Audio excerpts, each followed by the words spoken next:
Για αρχή θα ήθελα να θυμηθούμε ποια είναι τα 6 πέναλτι που έχει πάρει ο Ολυμπιακός. Αυτή η σκανδαλώδη σεύνοια της ομάδας του Μεντιλίμπαρ που δεν έχει προπονητή, δεν έχει ρόστερ, δεν έχει παίχτες και χωρίς διαιτησία δεν θα μπορούσε να είναι πρώτη στο μεγάλο ελληνικό πρωτάθλημα. Το πρώτο πέναλτι ο Ολυμπιακός το πήρε στο 81ο λεπτό του Ολυμπιακός Πανσεραϊκός 3-0 και έκανε το 4-0. Το δεύτερο πέναλτι ο Ολυμπιακός το πήρε στο Λάρισα Ολυμπιακός 0-1 ήδη. Ένα πέναλτι Μάρς στο 42 για το οποίο χρειάστηκε η χρήση του ΒΑΡ. Το τρίτο πέναλτι ο Ολυμπιακός το πήρε στο χέρι του Βίντα στο 0-0 με την ΑΕΚ. Πέναλτι για το οποίο δεν διαμαρτυρήθηκε ούτε ο ίδιος ο Βίντα που είναι σοβαρό παιδί. Με Γερμανό διαιτητή που το έδωσε απευθείας. Δεν χρειάστηκε ΒΑΡ. Το τέταρτο και το πέμπτο πέναλτι το πήρε στην Κηφισιά με το σκορ στο 1-1 για σπρώξιμο, σας θυμίζω. Ενώ νωρίτερα πάλι για σπρώξιμο ο Ολυμπιακός δεν κατάφερε να κάνει το 0-2 για να καθαρίσει το παιχνίδι. Και το έκτο πέναλτι ήταν με τον Ατρόμητο προχθές πάλι με χρήση ΒΑΡ. Επομένως, αυτά είναι τα 6 πέναλτι της εύνοιας του Ολυμπιακού που ελέγχει το σύστημα. Για τα 3 να πούμε ότι χρειάστηκε ΒΑΡ από τους Έλληνες διαιτητές που θέλουν να τον ευνοήσουν, αλλά δεν το κάνουν αμέσως, περιμένουν τον βαρίστα για να μην εκτεθούν. Ένα ως Ολυμπιακού που δεν πήρε πέναλτι στον τέρμι με τον Παναθηναϊκό κατά τη γνώμη μου, που δεν πήρε πέναλτι με τον Άρη, μιλάω για τη φάση του Ταρέμι, και ενός Ολυμπιακού που όταν είχε χαλάσει το ΒΑΡ, θυμίζω, ισοφαρίστηκε με goal offside από το Λεβαδιακό και μετά ακούγαμε ότι επειδή περιμένει 20 λεπτά ο διαιτητής να δει αν υπάρχει ΒΑΡ και έδωσε 17 λεπτά καθυστερήσεις, ότι υπήρχε και εκεί εύνοια του Ολυμπιακού γιατί έδωσε παραπάνω λεπτά για να βάλει τρίτο γκολ ο Ολυμπιακός. Για τέτοιες αστιότητες μιλάμε και καθόμαστε και τις ακούμε στοικά και κάποια στιγμή όμως πρέπει να πούμε και εμείς τι ακριβώς νιώθουμε και τι πιστεύουμε, γιατί αρκετά βρωμίζουν το στόμα τους διάφοροι, αρκετά είναι έξαλλοι κάποιοι, αρκετά γαυγίζουν και ακούγονται λίγο πιο δυνατά, αλλά επειδή εγώ έχω μεγαλώσει με Τσιουάουα, ξέρω καλά την ψυχολογία τους και ξέρω καλά και την ψυχολογία του λυκόσκυλου όταν του γαυγίζει το Τσιουάουα από κάτω έξαλλο. Λοιπόν,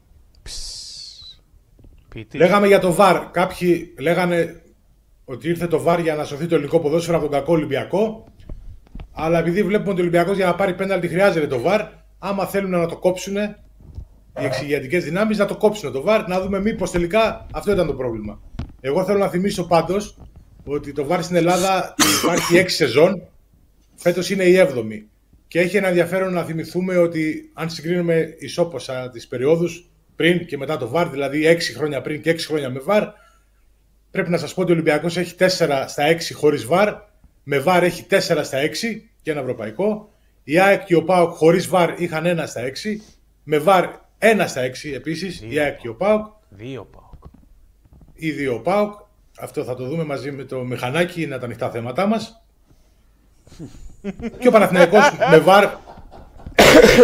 Sorry, Στέλιο. Μια χαρά. Και για να μην ξεχνιόμαστε, και ο Παναθηναϊκός έχει 0 στα 6 με ΒΑΡ και 0 στα 6 χωρίς ΒΑΡ, 0 στα 12 συνολικά. Λοιπόν, αυτή είναι η εικόνα και αυτό έχει να αντιμετωπίσει ο Ολυμπιακός, ο οποίος βλέπει σοκαρισμένους ανθρώπους να μην μπορούν να δεχθούν ότι έχει πάρει 6 πέναλτι και ο Λεβαδιακός έχει πάρει 5, ας πούμε, ενώ είναι η ομάδα που σύμφωνα με τα επίσημα στατιστικά, γιατί υπάρχει και μια αλήθεια που έχει χαλάσει καλύτερα αφηγήματα, είναι πρώτη σε γκολ, πρώτη σε τελικές προσπάθειες, πρώτη σε γεμίσματα, με 100 παραπάνω από το δεύτερο, πρώτη σε πάσες, πρώτη σε δοκάρια και είναι και πρώτη σε πέναλτι και ορισμένοι είναι σοκαρισμένοι. Λοιπόν, αυτά ήθελα να πω εγώ. Εγώ θα έλεγα, θα συμβούλευα και θα με βόλευε να πω 2 τελευταία. Το πρώτο που θα συμβουλεύσω κάποιους να συνεχίσουν να μετράνε πέναλτι όσο εμείς θα μετράμε κούπες στο μουσείο, γιατί δεν βάζουν μυαλό και συνεχίζουν την ίδια κασέτα η οποία δεν έχει αποδώσει. Αυτό, πολύ ωραίο σύνθημα. Και το δεύτερο είναι ότι κάποια στιγμή θα πρέπει να καταλάβουν ότι ο κόσμος του Ολυμπιακού, επειδή έχει την μεγάλη χαρά από το ευρωπαϊκό του, από την περσινή χρονιά, από τον double, μπορεί να ανέχεται όλες αυτές τις προσβολές και όλη αυτή την έξαλλη αντιμετώπιση. Εγώ θα ήθελα να πω μόνο σε όλους τους έξαλλους, την επόμενη φορά που θα έχουμε πάλι κάποιον νεκρό από παδική βία, να θυμηθούν να είναι και οι πρώτοι που θα βγουν να κλαψουρίσουν για να πάρουν κανένα like. Αυτό.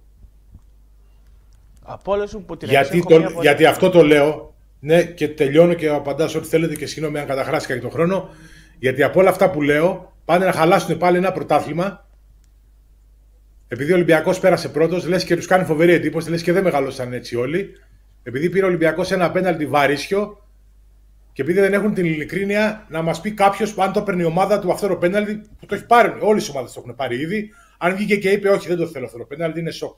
Σοκαριστήκαν από αυτή τη φάση. Και έχουμε αρχίσει τώρα να μετράμε από πού έπεσε ο Ελκαμπή και αν έπεσε σωστά και αν έπεσε λάθος και αν ακουμπούσε το χέρι του και αν ακουμπούσε το πόδι του. Και δεν βλέπω ότι του τραβάει τη φανέλα και τον γκρεμίζει. Και δεν βλέπω ότι ο Σιδηρόπουλος στα 3 μέτρα δεν το δίνει αυτό το πέναλτι που είδα εγώ από τα 50. Και χρειάστηκε το VAR. Και αντί να γίνεται η κουβέντα για όλα τα άλλα, έχουμε κολλήσει σε αυτό το πέναλτι του Ολυμπιακού. Ο οποίος ο Ολυμπιακός επίσης δεν ήταν καλός, όπως δεν έχει κάποια περισσότερα παιχνίδια το Champions League. Και αυτό είναι κάτι που πρέπει να δουν. Θέλω να πω ότι δεν ανέλησαν τη συγκεκριμένη φάση, το οποίο μπορούμε να το κάνουμε και αργότερα.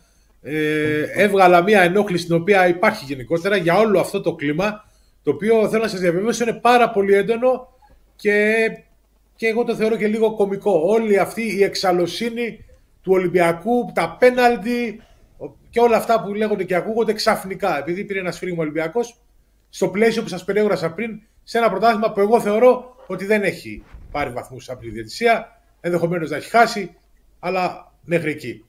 Και όσο συνεχίζουμε να ασχολούμαστε με τη διαιτησία, ο Ολυμπιακός πάλι θα πάρει το πρωτάθλημα. Λέμε για το Σπάθα και το Μέγκα, το οποίο είναι μία εκπομπή, σας το είπα και πριν, την οποία άμα θες δεν τη βλέπεις. Μία εκπομπή σε ένα κανάλι δεν μπορεί να δημιουργήσει πανελλαδικό κλίμα. 150 εκπομπές, 300 σπάθες και 500 μαχαίριδες μπορούν να δημιουργήσουν κλίμα και αυτό σχολίαζα πριν. Δεν είναι το ίδιο. Αλλά το άλλο που θέλω να πω σε σχέση με όλα αυτά είναι ότι με ένα μαγικό τρόπο έχουμε ξεχάσει οτιδήποτε άλλο έγινε σε αυτή την αγωνιστική και στην προηγούμενη. Έχουμε ξεχάσει ότι ο Ολυμπιακός παίζει με τη Ρεάλ. Έτσι. Και πρέπει να απολογούμαστε γιατί έβαλε λάθος το δυναμόμετρο ο Βαρίστας στην πτώση του Ελκαμπή στην περιοχή. Κουβέντα γίνεται, να σου πω κάτι Στέλιο. Κουβέντα γίνεται και επίσης νομίζω μίλησα πρώτος για να καταλάβεις ότι δεν πήρα το έναυσμα από εσάς γιατί δεν είχε μιλήσει κανείς. Προφανώς και εγώ ήθελα να πω κάποια πράγματα και κάτι σημαντικό. Κάτι να ολοκληρώσω μια πρόταση. Συγγνώμη, εγώ σε διακόπτω, αλλά θέλω να το πω. Υπάρχει και το άλλο, ότι είτε επειδή είναι πολλές οι ομάδες, είτε επειδή είναι έτσι η φάση, δεν μιλάνε και πολύ από τον Ολυμπιακό.